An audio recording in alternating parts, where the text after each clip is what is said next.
Halo, selamat sore teman-teman. Seperti biasa, sambil pulang kerja, saya ingin berbagi dengan teman-teman cara merawat mobil Matic. Ternyata cara merawat mobil Matic tidak sesulit seperti yang kita bayangkan. Dengan merawat mobil Matic, selain akan memberikan kenyamanan dalam berkendara, juga akan memberikan keamanan serta membuat kita lebih hemat dalam biaya perawatan di kemudian hari. Mudah-mudahan tip ini bisa menambah wawasan kita bersama, karena saya pun belajar dari pengalaman. Oleh sebab itu, ini akan lebih mudah untuk dipraktikkan. Memang mobil Matic terkesan lebih praktis seperti daripada transmisi manual.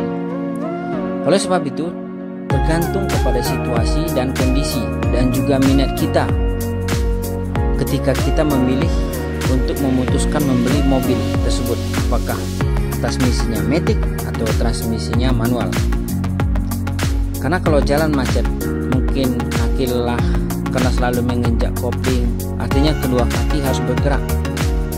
Sedangkan kalau Matic cukup satu kaki saja untuk rem dan gas saja, jadi kaki kanan saja sudah cukup.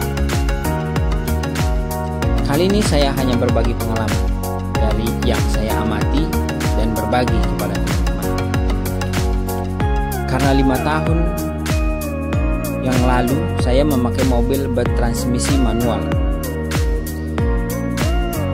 Karena kebiasaan saya memakai mobil transmisi manual sebelumnya, sehingga kalau ada tanjakan atau kalau ingin melewati mobil yang di depan, perasaan ada selalu yang kurang. Karena kalau mobil Matic hanya perlu digas saja, tidak perlu diinjak kopling sebelum mengganti gigi atau personel. Kita ketahui bahwa cara pemakaian sehari-hari sangat menentukan kondisi mesin pada mobil Matic kita.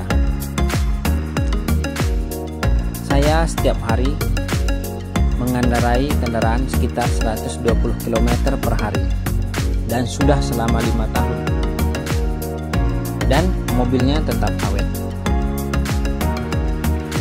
Oleh sebab itu, kita langsung aja, apa sih yang perlu dicek supaya mobil kita tetap terawat?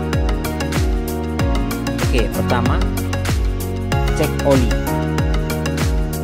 Cek oli secara manual memang paling gampang, bisa dilihat dari indikator yang ada di display board. Lampu aki di indikatornya akan menyala berwarna merah kalau ada normal. Tetapi kita masih perlu memastikan juga secara manual untuk memastikan kecukupan oli mesin. Apalagi kalau sering melakukan perjalanan jauh, mungkin kita perlu cek secara manual setiap 2 minggu sekali. Sewaktu melakukan pengecekan, usahakan parkir di jalan yang rata supaya hasilnya terukur dan bukan pada saat mesin masih panas. Cara pengecekannya gampang. Buka kap mobil depan, temukan distrik oli, dan ambil distrik oli tersebut dan dilap dulu supaya bersih, supaya kita tahu mana batas L sama F. L itu low, F itu full. Selanjutnya dipstick dicelupkan lagi ke dalam tabung. Setelah tadi dikeluarkan, dicelupkan lagi. Cara bacanya gampang. Di dipstick ada batas bawah L, low, dan batas F, full. Kondisi oli yang baik tentunya saat cairan di antara F dan L. Efeknya, apa sih efeknya? Kalau dia full atau kalau dia low? Nah, di sini kita perlu tahu, kalau oli full di atas F dia, hal ini bisa menyebabkan mesin terendam oli dan membuat poros mesin menjadi berat. Sebaliknya, saat oli berada di bawah huruf L atau low, tentu kita perlu khawatir, karena hal tersebut bisa terjadi karena kebocoran atau karena Anda lalai mengganti oli sesuai ketentuan dan waktunya. Sebenarnya pergantian oli mesin dan oli transmission bisa dilakukan sesuai dengan petunjuk yang telah diberikan oleh bengkel. Biasanya tertulis di kertas dan digantung di dekat setir mobil. Setelah pergantian oli, misalnya kembali pada kilometer, misalkan 100 km, nah, seperti itu. Jadi kita patuhi itu. Yang kedua, memanaskan mesin sebelum berpergian. Jadi biasanya kita pagi-pagi sudah bangun, sebelum pergi kita panaskan 2 atau 3 atau 5 menit. Jadi selalu memanaskan mobil sebelum melakukan aktivitas. Karena memanaskan mobil akan membantu oli mencapai celah-celah mesin. Celah mesin yang sempit yang perlu dilumasi. Dan pelumasan ini juga akan membantu memperkecil gesekan antara logam dengan logam yang bisa menyebabkan keausan pada komponen mesin.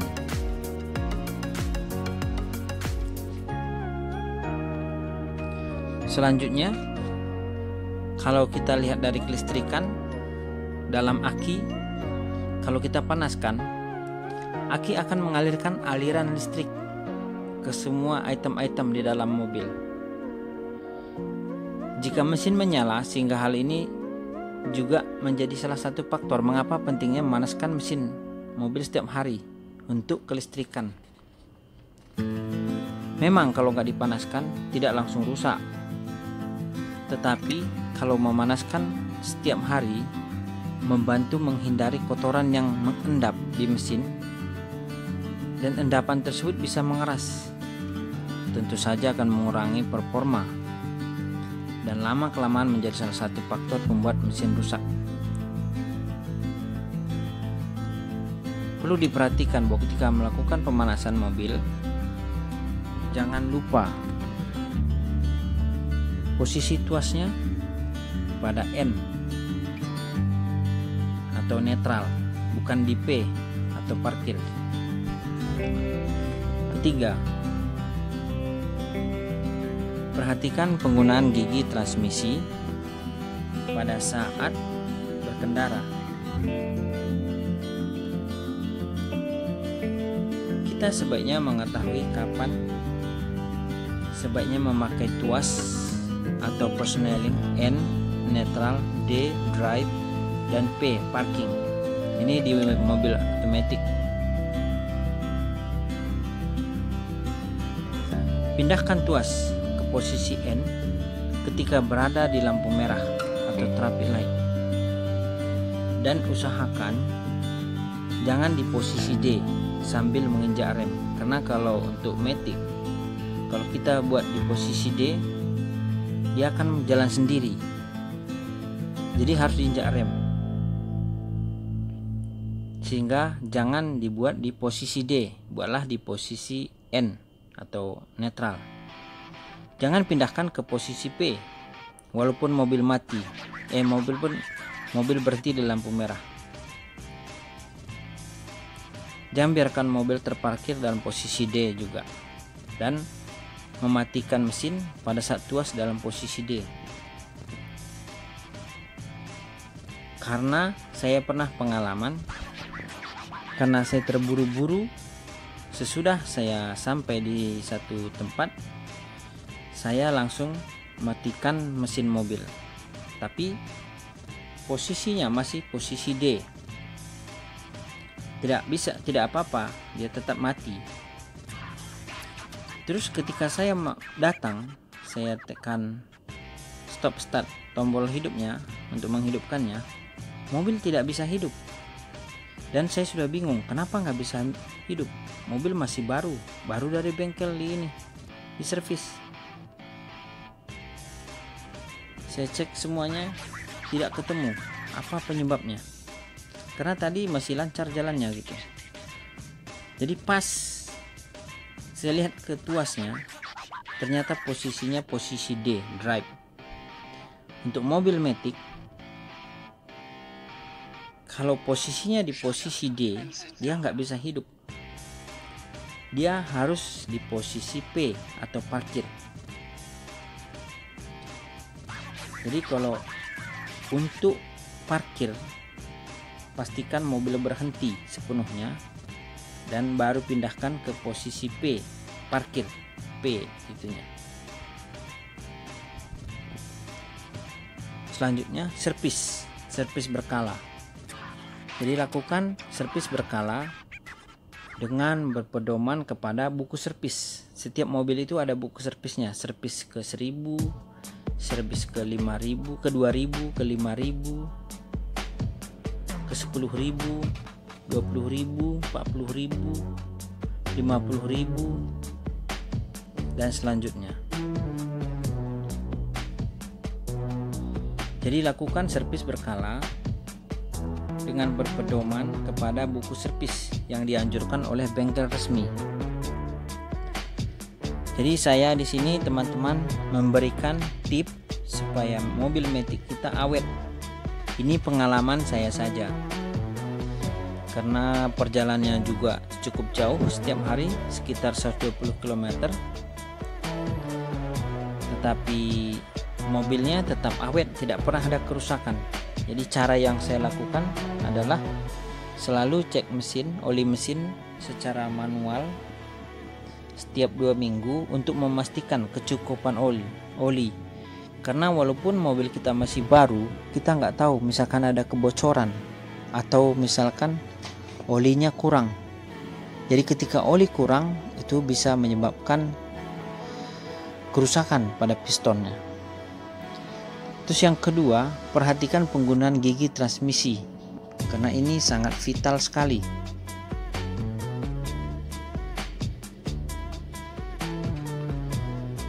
Terus pemanasan juga sangat penting. Ibaratnya warm up, sama seperti kita berjalan kaki atau berolahraga. Sebelum berolahraga kita harus ada pemanasan.